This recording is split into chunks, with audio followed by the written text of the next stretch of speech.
So I just want to take you back to some of the beginning. So when we built the buildings and created a little bit of a pad to put the buildings in, we collected the topsoil. And then we realized that one of the best ways for getting a garden happening that would be low maintenance would be to create terraces close in. So then we put all the topsoil in, created these contour pathways, filled it up with topsoil. Here's a little bit of a diagram. So there's this contour path that goes through the middle for accessing with wheelbarrows, then little keyhole beds off that are kind of like water sinks, and then perennials all the way through that. Lots of dwarf citrus all the way through. So the vegetable garden is also becoming like a food forest. And we had the kids helping us all the way along. Actually, one of the spots, they loved the mud so much that when we ended up covering it over, they said, "Oh, what, the mud's gone." We had to create a special little mud spot for them somewhere else. So there's the contour pathways and the way that the terrace wall was built. We laid out a hose until we got the hose in the right sort of shape that we wanted and the right space for this outdoor room in the grass with the classroom. And then we worked out how high we wanted the wall so that, it would be comfortable sitting space or putting things on to work in the garden. So we could come from the garden both ways and never have to stand on this soil once we got it established. And we picked these particular types of wall system because they just kind of sit on each other. There's no cement that's needed. We didn't need a cement footing. We didn't need Rio bars. They just kind of stack. And that means that they could be unstacked if we decided not to use them and move them somewhere else. So I kind of always thinking about the long-term use of a product, even though they might have a higher embodied energy to start with, that they would last and last and last. And so the wall height, as I said, was important.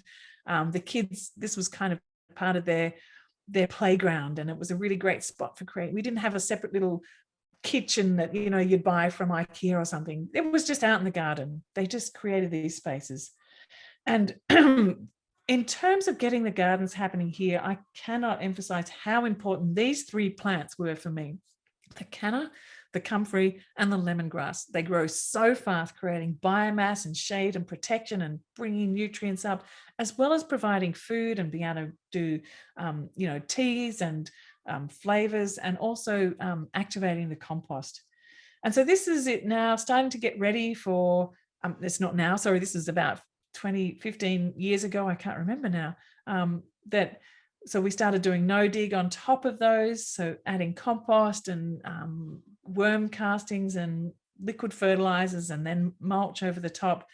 And then you can see in the corner here, over on the edge, a whole lot of canna growing. So just getting the biomass happening. And as the roots start going down, they're starting to activate the soil. So there was comfrey and lemongrass, and even though it wasn't the kind of like the main vegetables that you would imagine you'd want to put in first into your garden, it actually got the soil really alive. And then we used a lot of that material that we grew to get the next garden started.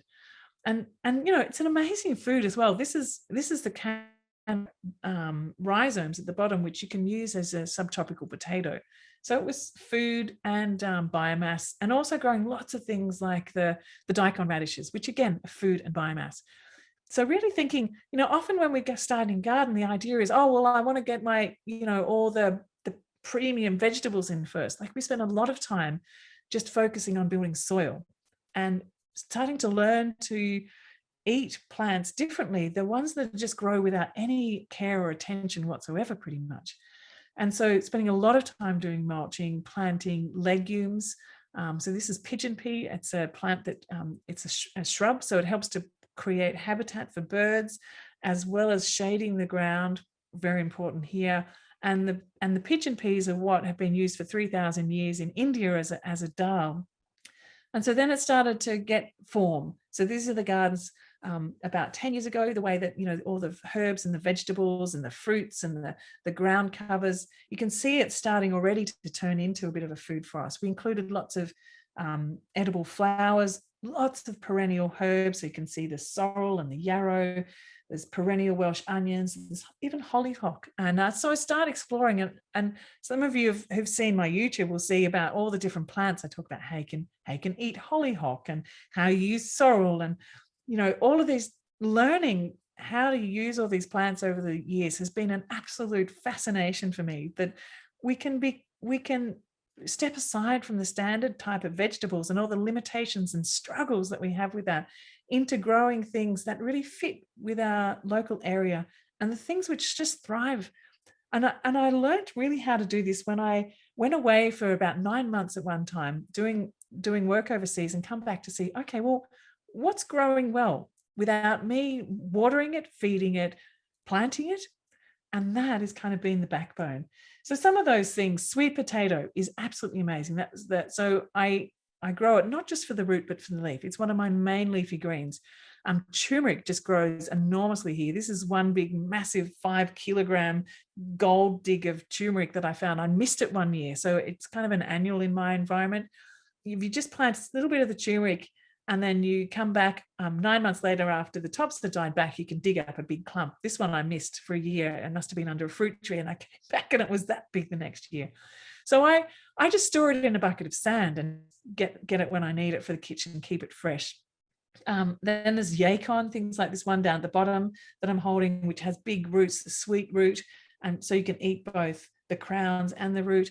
And of course, things like cassava root, but also the cassava leaves. And of course, you need to cook these before you eat them. Often people sort of step aside, a bit worried about not knowing how to use this. But, there's a tenth of the world's population that rely on plants like the cassava for their main source of food. But yet, most parts of the developed world don't use these plants. They see it as kind of poor food. But it's really important part of creating the entire environment and the resilience in a garden too. I also rely a lot on volunteers. So I've focused, as I said, creating the soil, which means that when seeds land, they have somewhere to just kind of land and wait until the conditions are right. So I kind of watch in my garden, like when the mustards start to come up, the mustard greens start coming up. Oh, great, it's brassica time. I'll start planting those. When the cherry tomatoes start coming up, oh, great, it's time to start putting in all the Solanaceae family. And when the pumpkins start to take off, great, it's time to put in all the gourds. So I don't have a calendar. I watch my garden. My garden, it tells me when I actually need to plant things.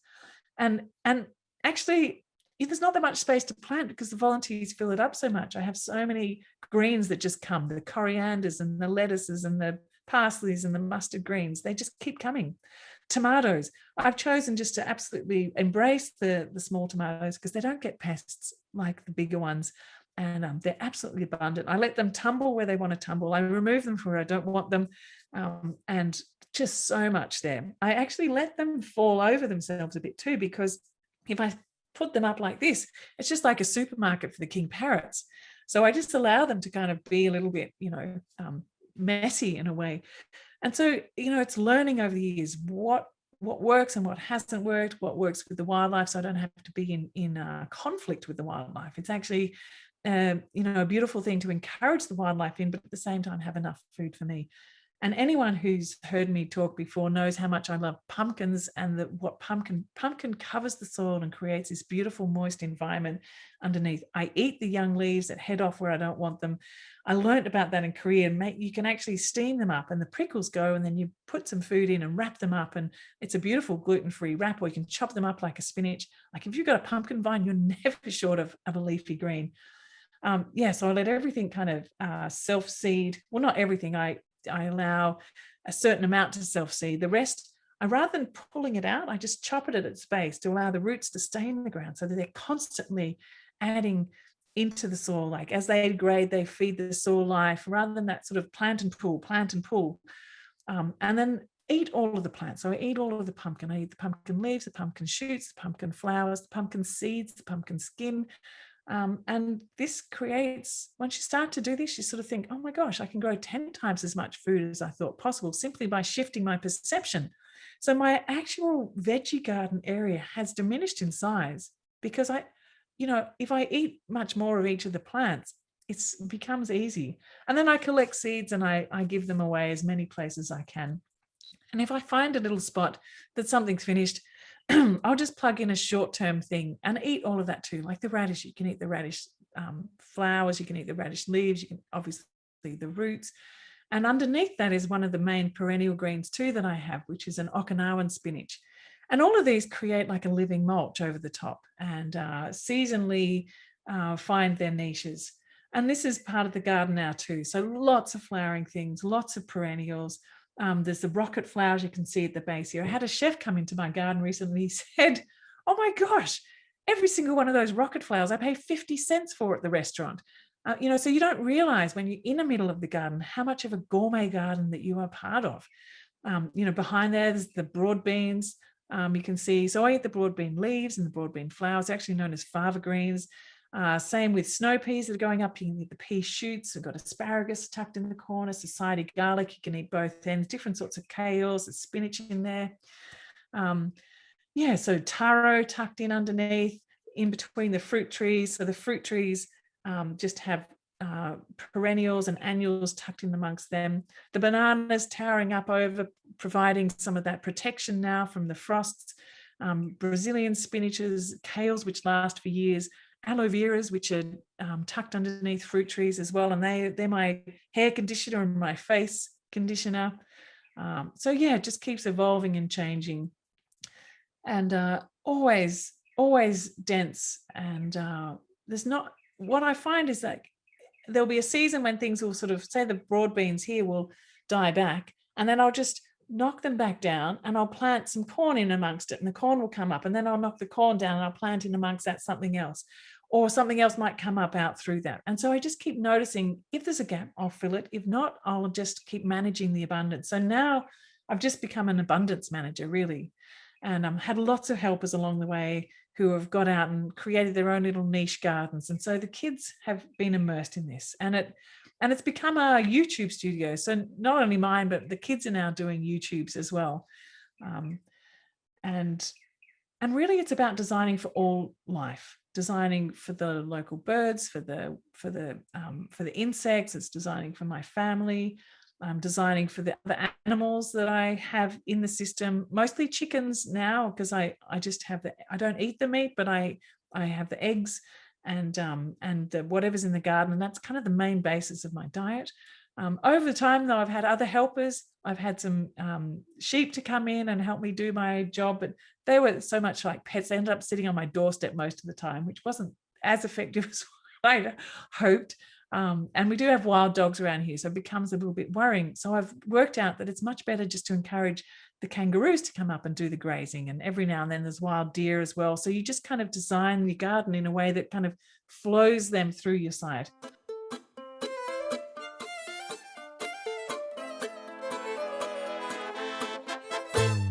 My dad's done, he doesn't fly.